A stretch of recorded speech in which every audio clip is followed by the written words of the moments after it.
friends, thank you for your love. Thank you for your hospitality. Though we come from different worlds, believe in different truths, the road to peace will always be the same. My mind became confused, beliefs turned upside down. Midsummer sunshine worked upon my brain. But yes, the situation, friends, becomes much clearer now. Sometimes your dreams can never be the same. Thank you for your welcome, friends. Thank you for your love. Thank you for your hospitality. Though we come from different worlds, believe in different truths, the road to peace must always be the same.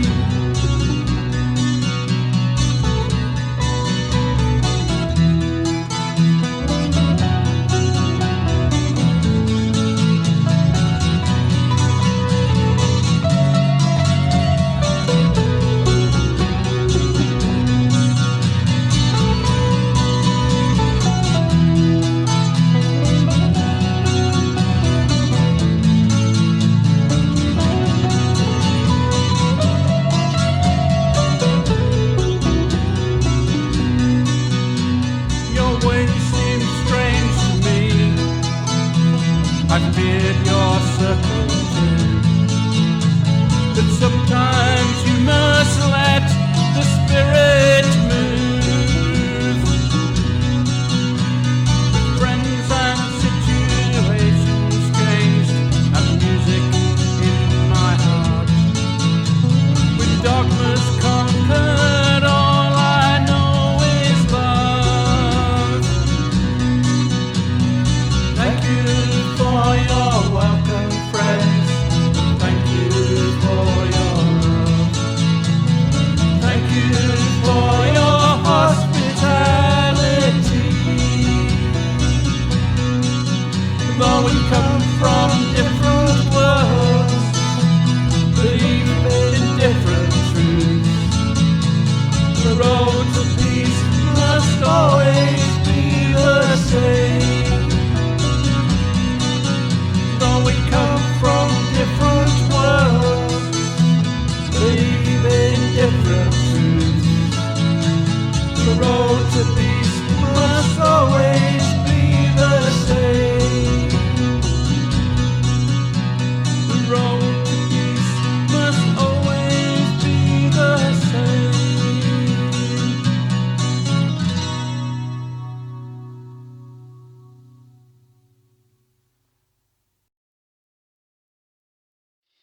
Well, happy Christmas there, Voltheads. Yeah, I just thought I'd pay my respects to a great hero of mine, John Lennon. I can't believe he's been gone for 40 years. I think the world would have been a richer place with his caustic wit and humour had he stayed around a bit longer. You know, John, you could have tried a bit harder to stay here with us. Anyway, good evening everyone, and thanks for that great song. The only trouble is I cannot read with these on, so you have to come back to these. We'll get to introduce this show eventually. Now, thanks for that great song, Monty. I think it carries a very special message, not only for Christmas, but for the precarious times we now find ourselves in. COVID-19 and its variants are not going away anytime soon, and Brexit is breathing fire into our faces right now. I like a bit of drama. So we need to recognise that the greatest thing available to us all at this moment is the love and respect that we can all show for each other. regardless of what our views are. So, on with the show. You've sent in some fantastic videos and on time, so rather than exclude anyone, I've extended the show for a bit longer than the normal hour. There is a real musicianship and storytelling here tonight, and we're going to follow Monty with a great video from Safari Boots, followed by a personal Christmas story from our very own Mr. Steve Hobbs. Let the show begin.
Give me sunshine, take away these walls. Give me mountains, give me forests when the darkness falls. Oh, give me shelter, give me peace, give me air to breathe. Take me out of here forever, give me what I need.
And I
first Christmas I remember was in 1956, when I was 6. I was standing outside our school next to this enormous Christmas tree. And I also remember exactly what I was wearing. I was wearing sandals and shorts and a t-shirt and a sun hat because it was a very hot day. This was in Malaya, where my dad was a soldier. And what was I doing there? I was waiting for Santa to arrive, just like all the other kids in my school. But we were watching Mr. Nicholson, our headmaster, because he was the one with the binoculars. And we waited and waited and waited. "Look, there he is," said Mr. Nicholson, pointing up at the sky, and we looked up, and yes, there was a small red aeroplane flying towards our school. It dipped its wings and flew around our school in a big circle, and then Santa jumped out. Above him, I saw the parachute open like a big white flower in the sky. Hurrah for Santa, hurrah! But as I watched, I saw the wind catch the parachute and blow Santa away from our school. And as I watched, I saw Santa land in the jungle 2 or 3 miles away on the end of his parachute. "Oh, no, our presents." "Don't worry, children," said Mr. Nicholson, "don't worry. I'm sure Santa will find a way to get to our school. We just need to be patient." Now, we know how to be patient, don't we, children? Yes, we did. So we all sang a song. 10 green bottles hanging on the wall. 10 green bottles hanging on the wall. Sing, you bastards, sing. And if 1 green bottle should accidentally fall, there'd be 9 green bottles hanging on the wall. 9 green bottles hanging on the wall. 9 green bottles. And we were just getting to 2 green bottles hanging on the wall when Mr. Nicholson called out, "There's Santa at the school gates!" And we looked, and there was Santa. He was sitting in the back of a Land Rover with the biggest sack of presents I ever saw. Well, the Land Rover drove up to our school and stopped outside the Christmas tree, and Santa jumped out and right in front of me. And I saw that he was wearing big, black, shiny boots, just like my dad. And then he opened the sack and called out the children's names. Stephen, Hobbs. I went forward and I opened my present. It was exactly what I'd asked for. A John Bull printing set, number 3. He must have brought me lots of other presents, because a couple of days later, when it was Christmas Day, there was a big pile of presents for me at home. And we went to the beach for our Christmas dinner, and we had roast turkey and pawpaw and papaya and pineapple, all of which grew in our back garden. The next Christmas I remember was in 1958, when I was 8. By then, my dad had won the war, so he had to leave Malaya and go and live in a country called Blighty. Now, Blighty was cold and grey and wet, and we went to stay with my nanny and Grampy Osistry for a couple of months. And Osistry was cold and grey and wet. Blighty was a strange country. It was so cold that the Christmas trees were inside the house, but the toilets were outside the house. I didn't like Blighty, and I wanted to go home. But my Uncle Mick took me down to the bottom of the garden to show me the rabbits. And he gave me some carrots so I can feed the mummy and daddy rabbit, who were called Mr. and Mrs. Churchill. Now, the next day was Christmas Day, and it was cold and grey and wet. We couldn't go to the beach because there was no beach. And in Blighty, pineapples grow in tins. But we had a lovely Christmas dinner. We had roast rabbit with all the trimmings. And there was a huge pile of presents for me to open. So Santa must have known that I had left Malaya to go and live in Blighty. Thank you. Merry Christmas, everyone. Merry Christmas. Thanks for those great contributions to our show, guys. We've got a nice international vibe going on here tonight. Don't forget to keep those videos coming in, by the way. I'll need them by the 21st of January for Virtual Vaultage 09, which will go out on the 29th. Next up we have an environmental observation from the 10th and current Bard of Stony Stratford, Andy Powell. Then a Christmas favourite from Dave Justice and Sylvia Morosanu, followed by a contribution from our friend in Denmark and last month's special guest, Jens Starge. Listen up. Okay, this is a song called Bring Back the Blues to My Sea. I must have written this, could be 30 years ago. But the thing is, the message just doesn't go away. I was affected by one of the tankers that went aground. So it's an environmental one. It's called Bring Back the Blues to My Sea.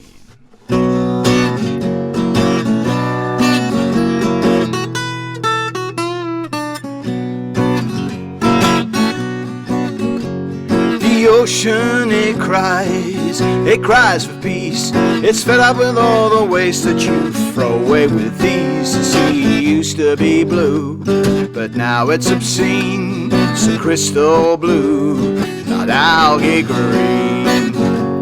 Oh, bring back the blues to my sea. This chemical soup is hard to believe. It breaks down resistance to all northern seas. The sea used to be blue, but now it's obscene, so crystal blue, not algae green. Oh, bring back the blues to my sea. You burn it, you pipe it, you throw it overboard. It seeps into our sinews, our bodies to defraud. The sea used to be blue, but now it's obscene, so crystal blue, not algae green. No, bring back the blues to my sea.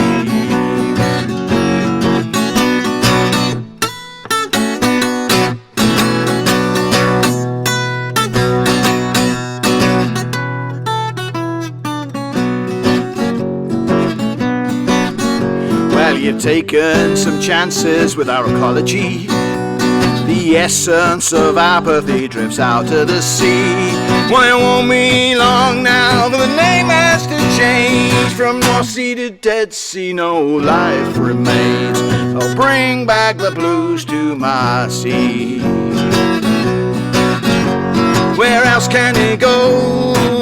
I hear you cry, well, I really don't know, but I'm sure you get by. The sea used to be blue, but now it's obscene, so crystal blue, not algae green. Well, it used to be blue, but now it's obscene, so crystal blue, not algae green. Oh, bring back the blues to my sea. Bit of environmental from Andy.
Shepherds wait at the sign, glory streams from heaven upon, heavenly hosts sing hallelujah.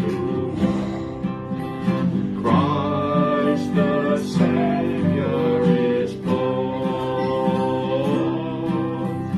Christ the Savior is born.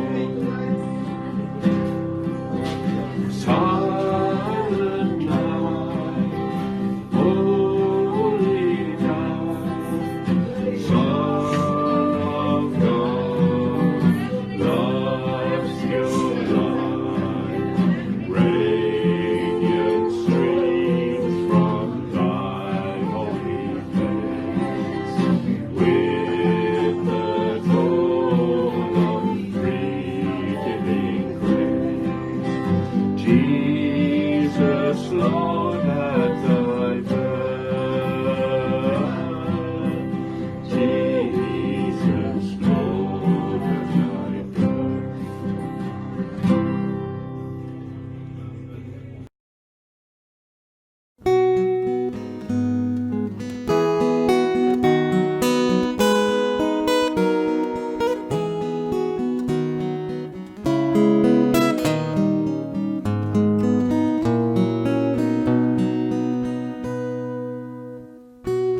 Store stjerner, stå deroppe, stiger gennem natten.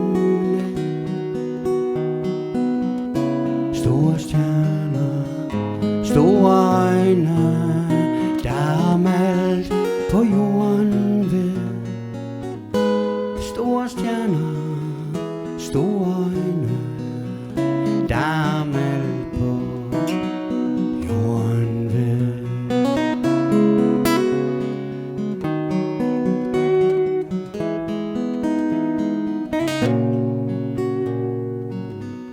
Nede lyser stærke lygter, slukkes dog ved midnat. Mørket kommer, tiden flygter, vogt den ene dyreskat. Mørket kommer, tiden flygter, vogt den ene dyreskat.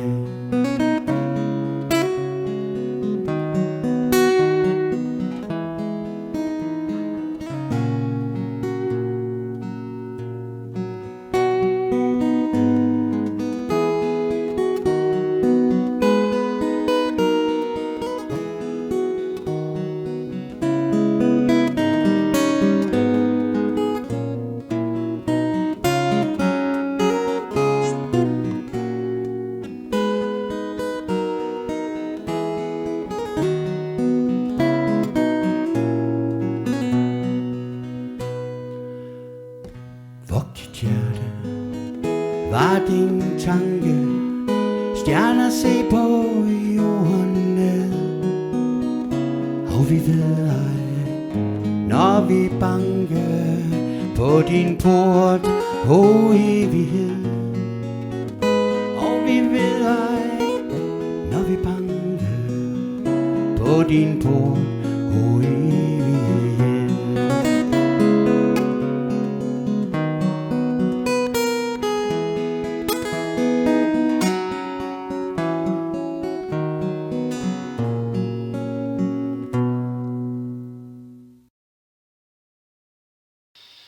Thanks guys.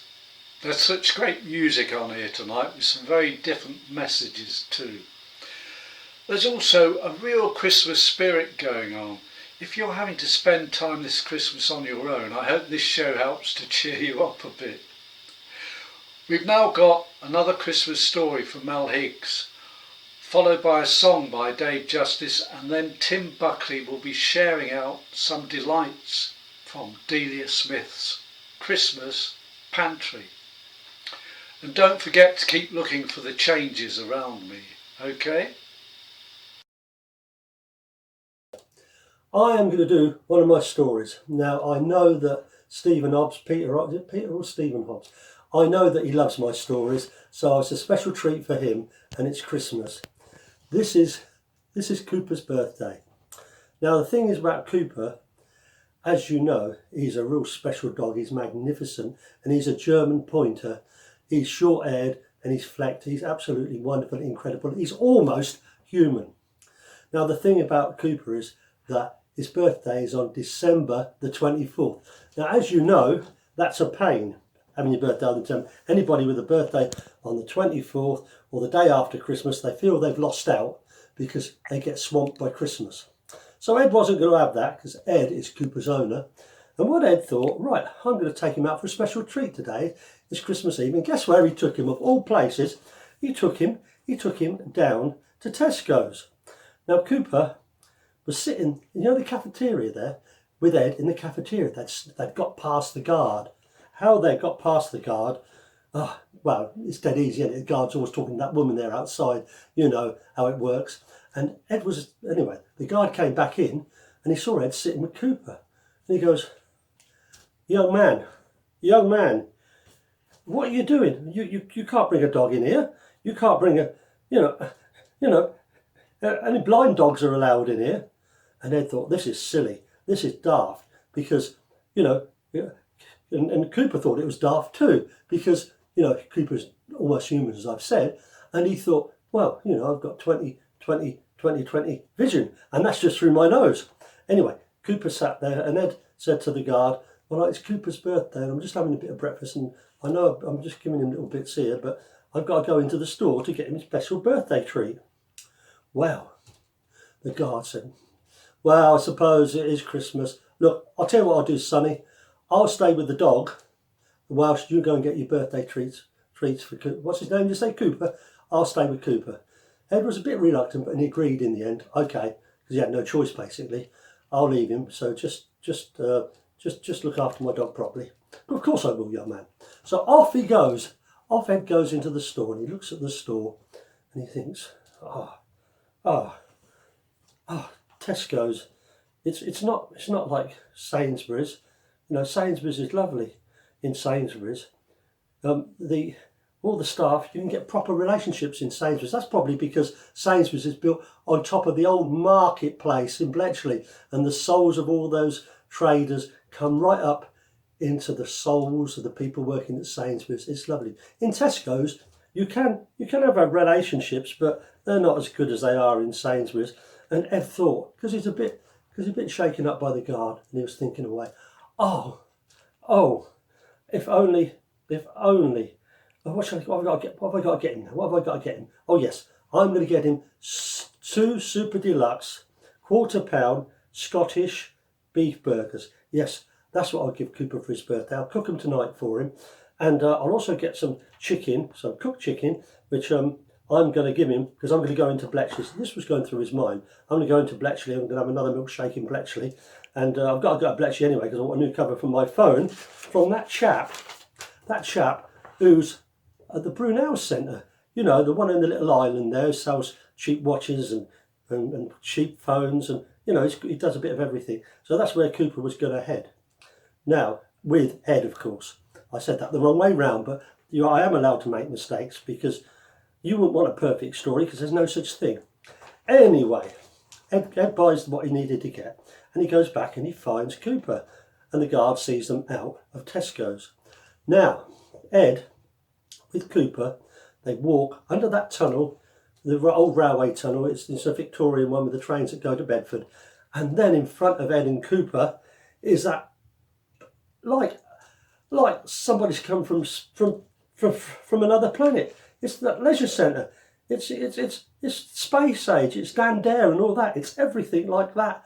And Ed thought about it and he looked at it and he thought, wow, I bet you anything the guy that designed that must have been the guy from Modern, the one that plays the guitar.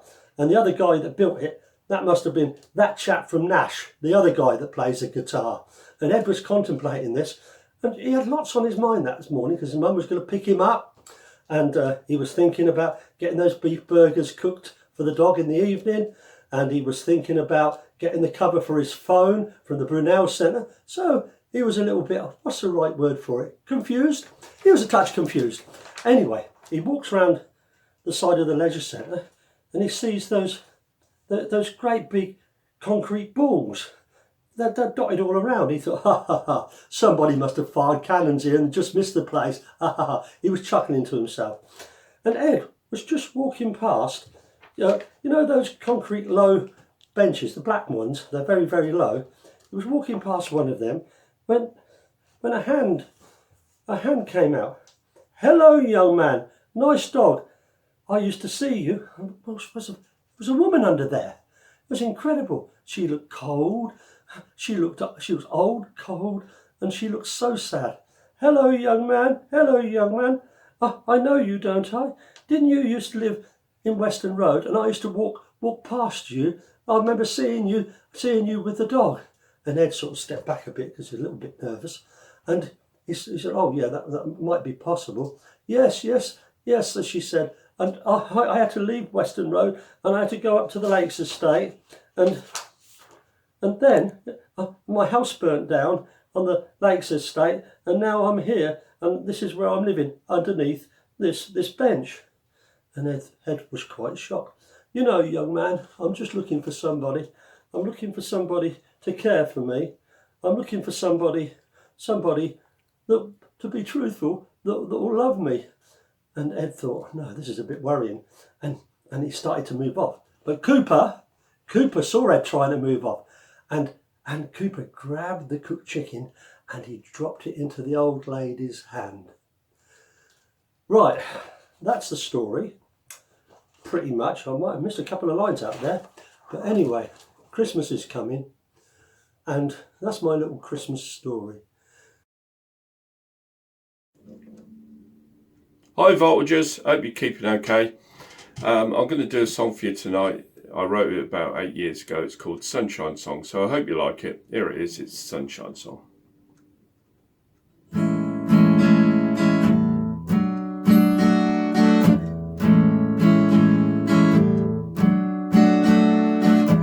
See that sunshine, it makes me happy.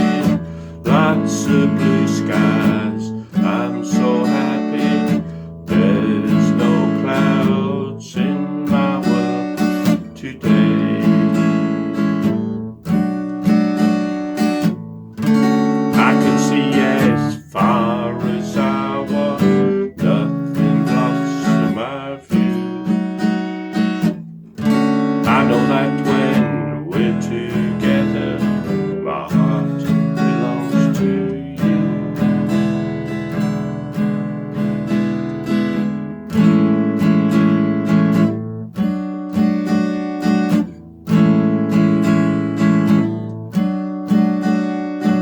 See that one smile, face is glowing, tells me that your love is growing. There's no clouds in your world today.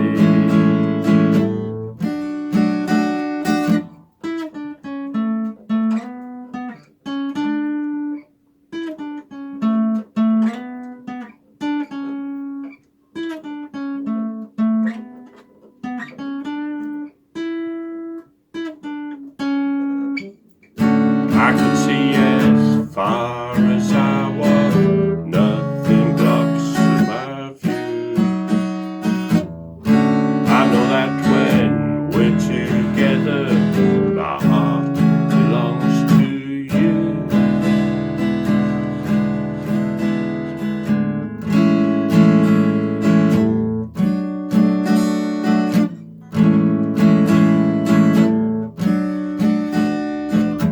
I love summer, we have good times. See my friends, we're so happy. There's no clouds in our world today. There are no clouds in our world today. There's no clouds in our world today.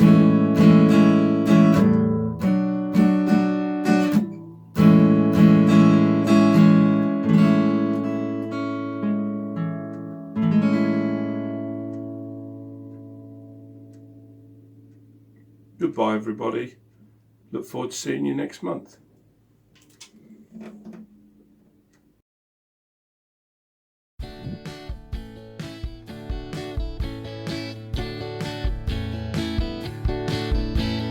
Fill a mixing bowl with fruit, we're making Christmas pudding. Raisins, currants and sultanas, suet zest but no bananas. Pour a jug of whiskey and rum, stir together, it'll be real fun. Classic cherries top this sweet, almonds, walnuts, make it a treat. We're having a Delia Christmas, festive fun with Mrs. Smith. We're having a Delia Christmas, festive fun with Mrs. Smith. Cinnamon, nutmeg, really nice, another spoon of the old mixed spice. Candy peel and soft brown sugar, mixed together, it'll be a pleasure. We're having a Delia Christmas, festive fun with Mrs. Smith. We're having a Delia Christmas, festive fun with Mrs. Smith. Brandy, butter and double cream, turn this pudding to a dream. Stuffed with coins and other candy, all topped off with flaming brandy. We're having a Delia Christmas, festive fun with Mrs. Smith. We're having a Delia Christmas, festive fun with Mrs. Smith. We're having a Delia Christmas, festive fun with Mrs. Smith. We're having a Delia Christmas, festive fun with Mrs. Smith. We're having a Delia Christmas, festive fun with Mrs. Smith. We're having a Delia Christmas, festive fun with Mrs. Smith.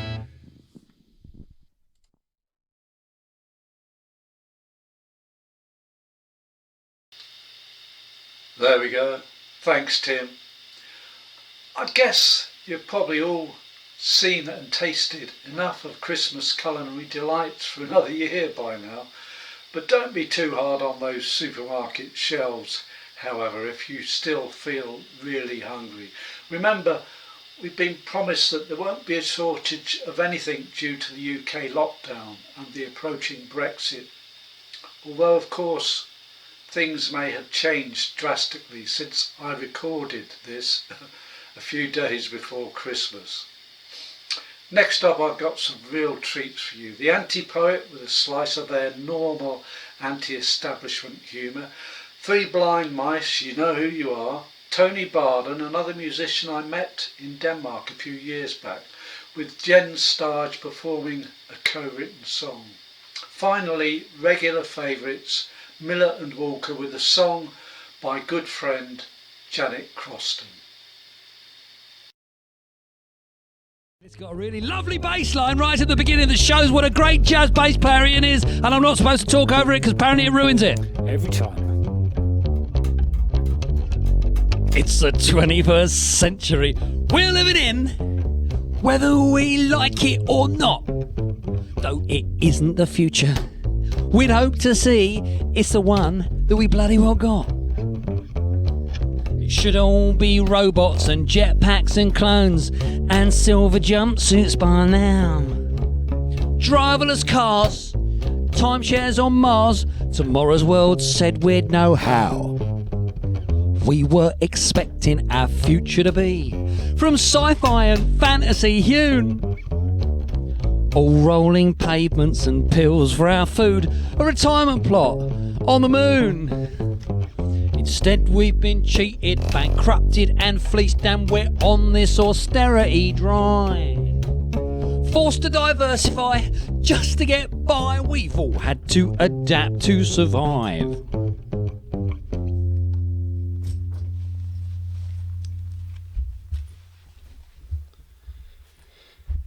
That's why we're playing Gimp Night down at the Fighting Cocks. They got whips and chains and bondage and the fondle box. The swingers have the basement, there are poets in the snug.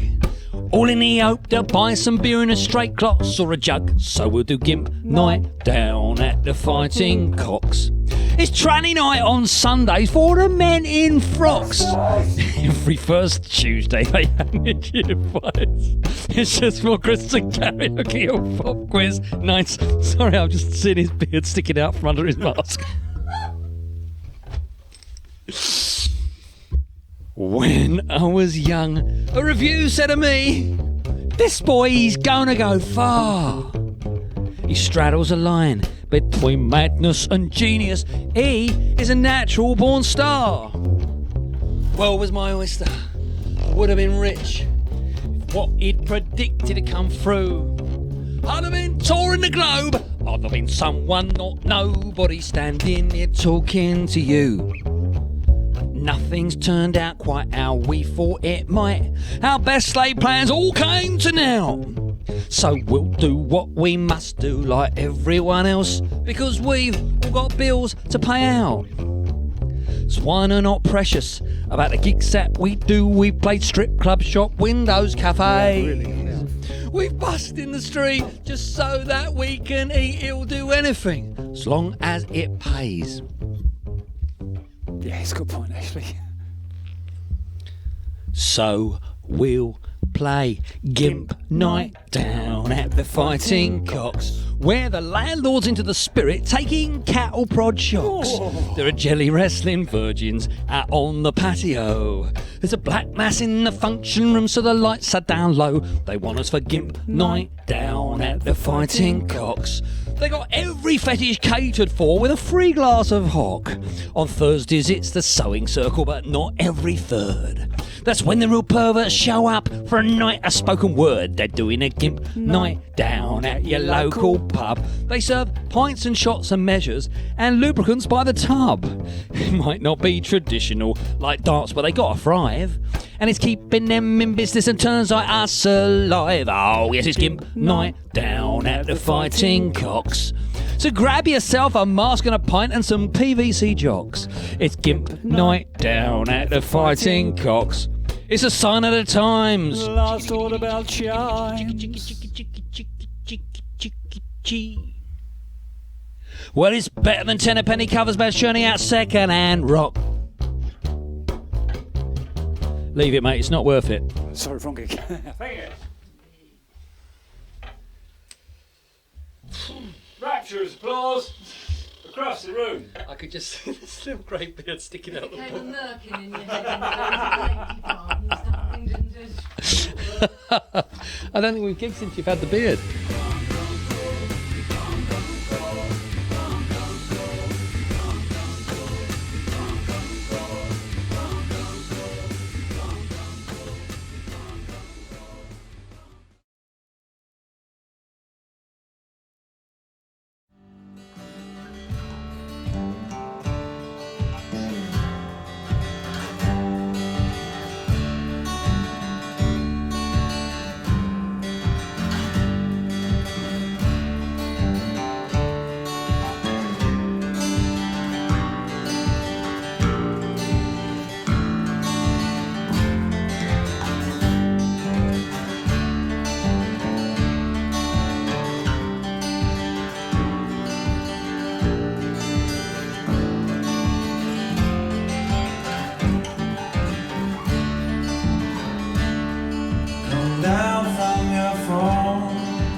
I can hear my heart calling out to me, calling me back home to that space where only I can be, that I'm not on my own.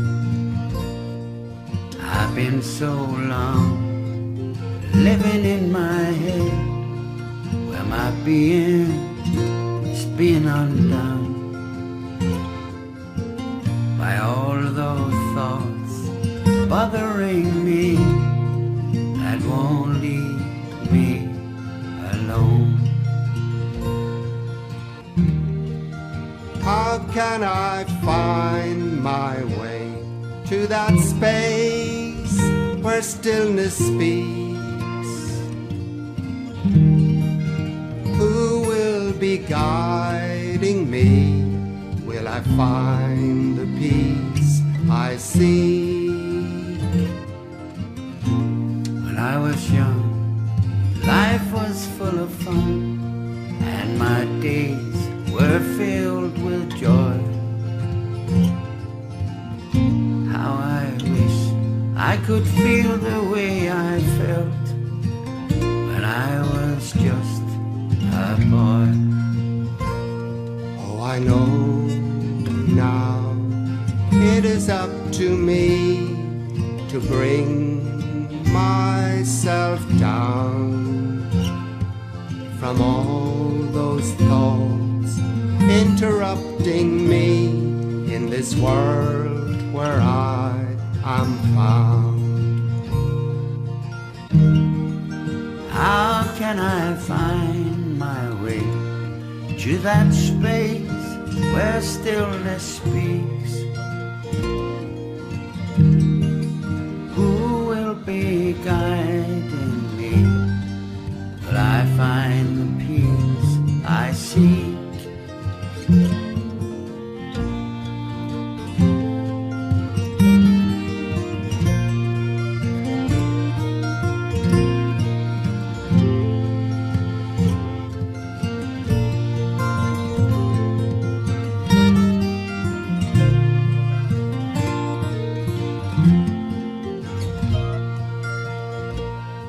I can hear my heart calling out to me, calling me back home to that space where only I can be, that I'm not on my own. I can hear my heart calling out to me, calling me back home to that space where only I can be.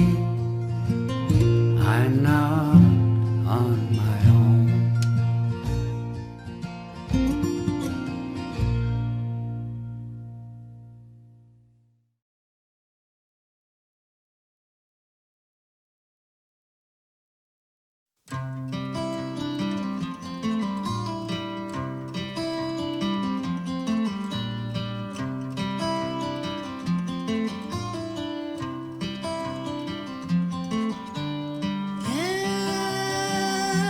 Yesterday's years leave me raw, unrehearsed. Love perseveres, lessons learned, you're the first.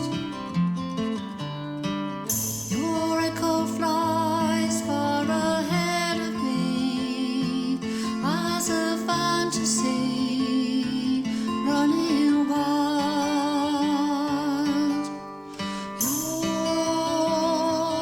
love creeps quietly, seeking sanctuary like a child.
Thanks everyone for those great contributions.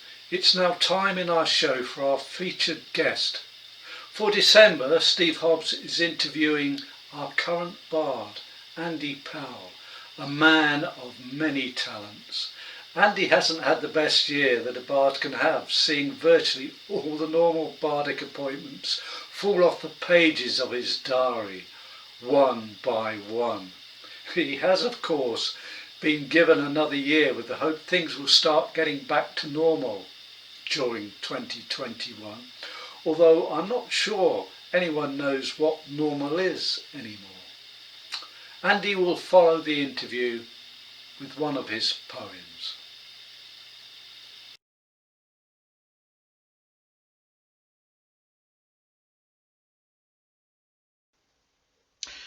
Good evening, Andy, and all hail the bard.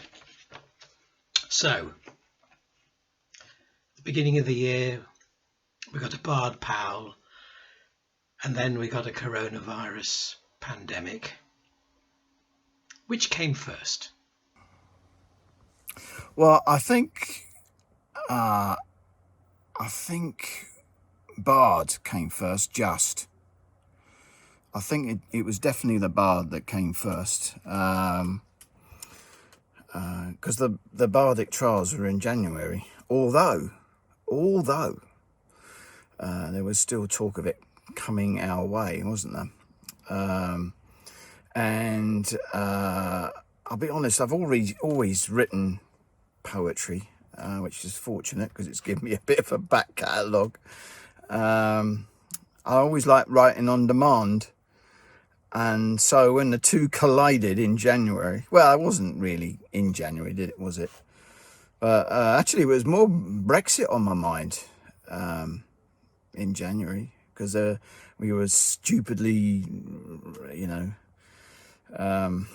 setting fireworks off as we were coming out the panto. I wrote a poem about that. So, yeah, I don't know. But it certainly shaped my bardic year. Watching the gigs go out the diary, like King Canute watching the tide, I like to say. But at least for him, the tide came back and he got wet. I'm still watching them go out. Andy, most people know you as a gigging musician, and I know that you must really miss this. But there's a rumour going round that you've written a book of poems. Are things that bad? Well, yeah, they do know me as a gigging musician. And yeah, man, I miss it. It breaks my heart. I find it very hard to watch a live audience on TV. It actually is quite emotive. And you see things like Strictly and things like that, where they've done the best under the circumstances to put gigs together and use a live band. Dave Arch, the only working musician in the UK on many a Saturday over recent times, and he's an incredible band. But yeah, I miss gigging. I've done some this year. I've done 4 gigs, 3 of them in the pandemic.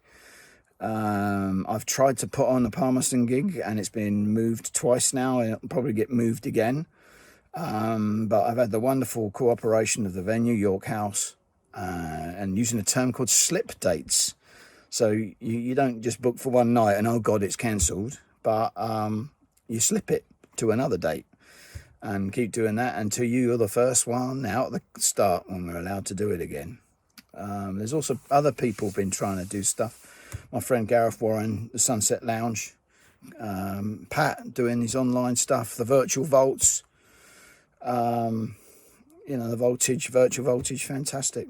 I must confess to being a bit zoomed out and a bit videoed out. It's like when you go to a session, you can play the same song you played 3 weeks ago, but you do a video, stick it on a virtual open mic, and it's there forever. So you're like, oh, what am I going to do now? So it's kind of, I don't want it to be the norm. I want it to be the CPR of live entertainment, is keeping the heart pounding, but I don't want it to be the normal. We should never accept it, and we should do everything we can to put artists' ears in touch with applause again in the same room. I firmly believe that. Yes, I am writing a book. It's a project. Like all projects, it tickles along and nags me. I've got a name for it. I thought I'd come up. I'm saying it here now so no one can steal it. It's called Coronaverse, my pandemic year as a 10th Bard of Stoney Stratford. The trouble is, it's not over yet. So what do? Do you wait to the end of the pandemic? Do I do a second volume? One of the skills I have is I'm also can do graphic design, and so I've designed the cover, and I enjoy doing that. I actually design a lot of covers. In fact, I designed the cover for Danny Kushner's book, fellow and excellent poet and former bard herself. So I do a lot of that kind of stuff. I enjoy the art because I can't paint, and never been able to paint. But I've got painter's eyes, so I take a good picture and I can do stuff with it in graphic design. So I enjoy doing that stuff, working with Mr. Hobbs and Red Phoenix and Mitch Taylor on the Bardic Council. All been very good since I've been bard. Things aren't bad if you write a book. What's bad is getting off your backside and getting it done. So that's the bit I'm working on. By the way, it's not the first book I've done. I was part of a project to write a history book on the inns of Stoney Stratford. And it's probably on my bookshelf. Hang on. It is. Look, here it is. The Inns of Stoney Stratford by Brian Dunleavy, Ken Daniels and myself. I did the photography, and those that know me know that spelling is not one of my attributes. However, Brian and I share a slight, I think it may be a sort of dyslexia with the spelling.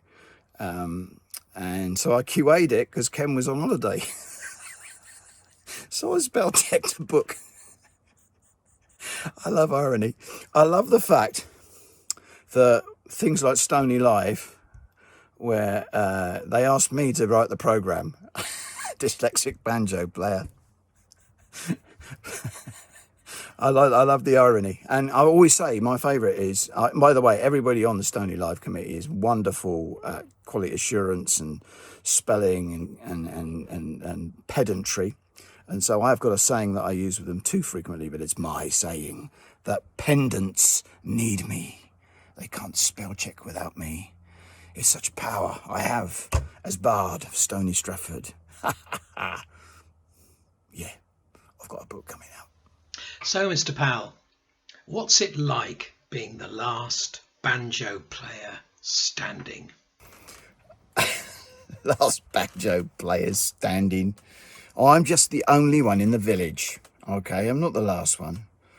I've always been the butt of all jokes. In fact, what I say is I'm the elephant's graveyard of all things banjo, and I have to put my acting skills in practice when almost everybody I know tags me anything banjo, and I don't mind it at all. It's not a problem, but I have to fake pretending I haven't seen it.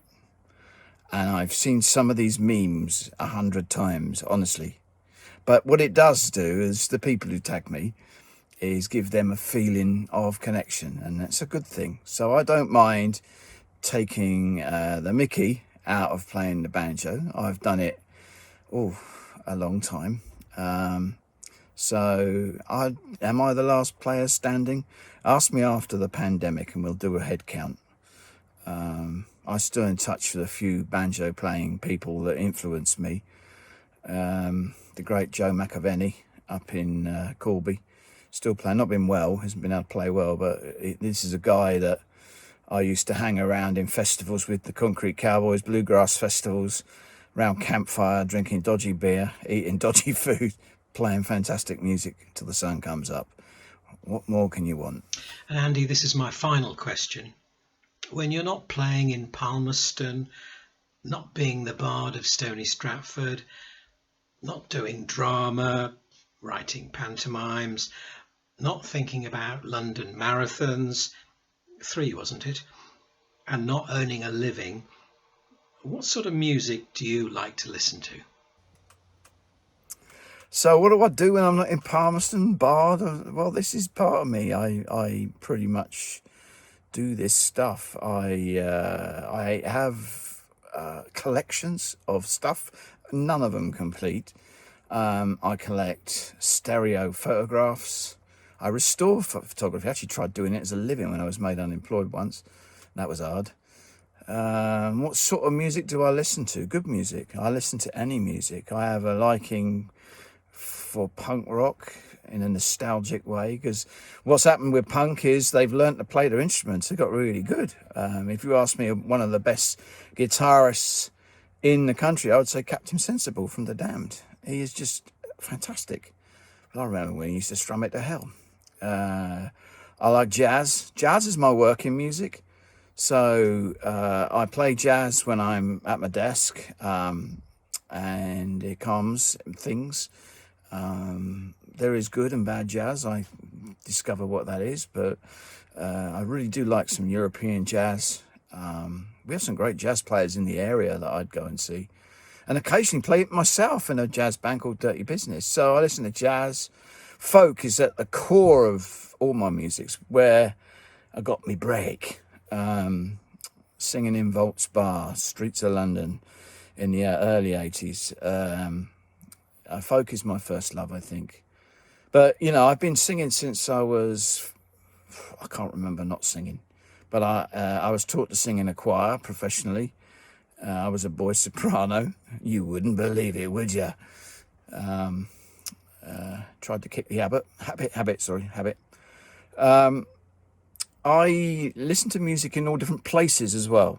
So usually at my desk, but in the car, actually very, very rarely through the hi-fi system. So, but occasionally. Now it's so accessible, so you can just dial something up that you can hear something and detect it.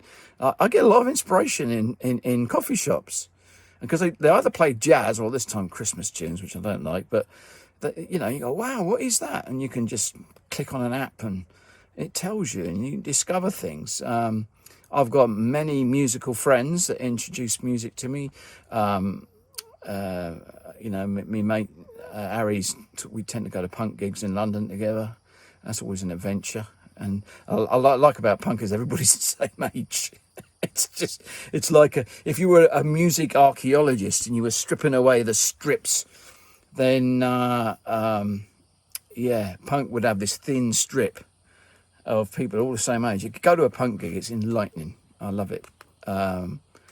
But folk, country, bluegrass, listen to it all. Don't ever put anything in a category and then say to yourself, I don't like the category.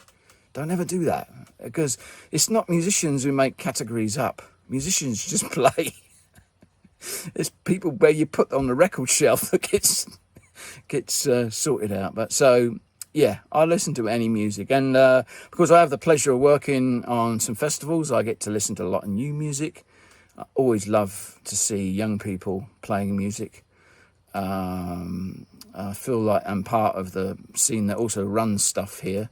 So I like to make sure people get an opportunity, you know. And of course, I think my favourite musical moments are when I'm in a pub with my friends and people I don't necessarily know, playing in a jam session, and never one is the same. And songs come out, instruments join in, and learning to do that has been one of my greatest pleasures in life. So yeah, I listen to music.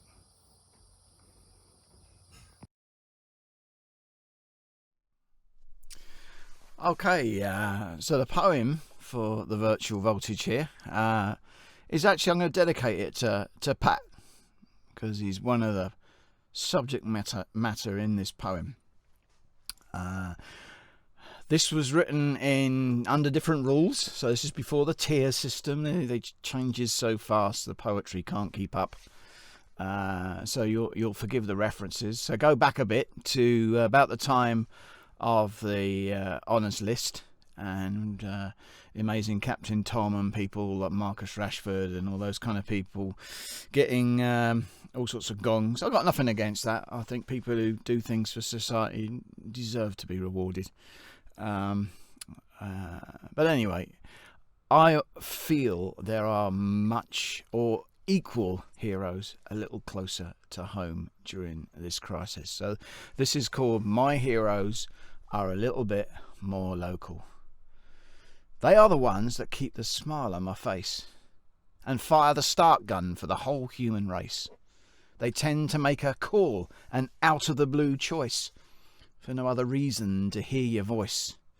They are the ones that catch your eye and wave across the street as you pass by. They're the ones that say, after you, as you join the back of a socially distant queue. They are the ones keeping treasured things virtual, from open mic sessions to the Friday night skinful, with beers in their garden and the rule of six to catch up on the gossip and get the human fix. They are the ones that forgive your Facebook Yelp, but immediately respond to your cryptic cries for help, understanding just how it all makes you feel, saying the right things, knowing how to heal. They are the ones who undertake tasks in sanitised pubs with bar staff in masks, planning future projects over shared bottles of wine, talking about normality and how to spend our time. They are the ones that share songs in their yard, helping hours tick by when time seems so hard, sharing stories about gigs that happened in the past, ticking over love things, ensuring they will last. They are the ones doing CPR on the arts, for music and theatre and supporting crafts, taking the first steps, a bring it back cause, reintroducing artists to the sound of applause. If you think this is you, no need to get vocal, 'cause my heroes are you, and are a little bit more local. There you go, Pat's for you, mate. So thank you very much. Please stay safe, and let's hope 2021 is more than just hope. Let's make it reality. Take care. Thanks, Andy. We hope that you'll have a more successful 2021 than 2020 as Bard. Well, this is almost the end of the show, so I thank everyone for your fantastic contributions. Please don't stop sending in the videos, and remember to keep them to less than 4 minutes. That way we can get everyone on the show and keep things to a trim 1 hour in the future. My contact details will appear in the credits at the end of the show. To finish off tonight, here's something I wrote recently called Hey Britannia. Those of you who know me will know my views on Brexit, and I know that 52% of the population don't agree with them. But my song is not about having a go at those 52%. After all, we are a democracy, and I believe it was a fairly run referendum. I don't take that Donald Trump stance on that one. Rather, it's having a go at a government who, in my opinion, 4.5 years after having instigated this whole affair in the first place, still have no real plan or vision as to where the hell we are going after the 31st of December. Finally, great friend Tim Buckley will sing us out with an old favourite. Have yourselves a great 2021 and see you on the other side of Brexit, I hope, at the end of January. Good night.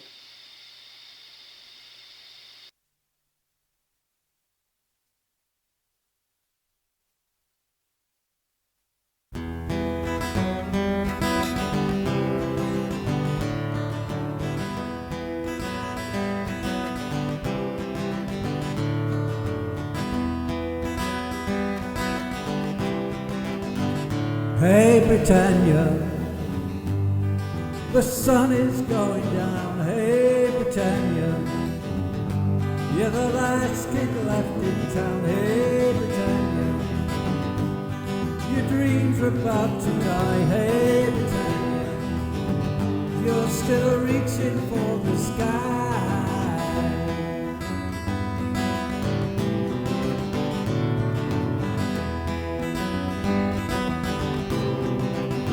What are your plans? Now the ship sails on alone. Where are you going? You cut your fingers to the bone. What is your mission? Just give the people what they need. Where is your vision?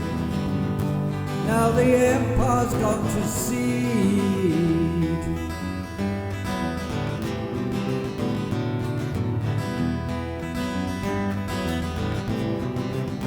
Hey Britannia, well the hat is going round. Hey Britannia, now the fishing lines are bound. Hey Britannia, do you think you'll find a way? Hey Britannia, will you live another day?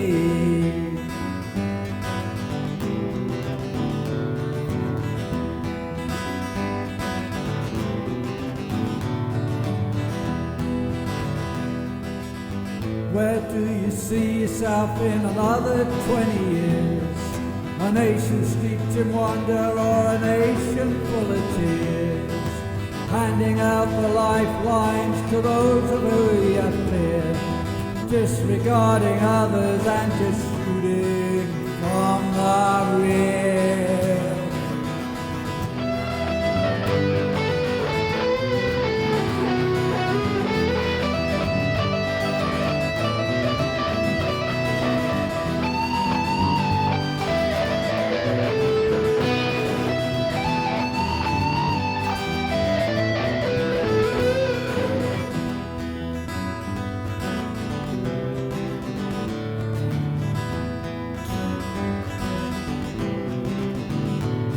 Britannia, you're still living in the past. Hey Britannia, with your colours tied to the mast. Hey Britannia, your leader, he's just a clown. Hey Britannia, and your ship is going down.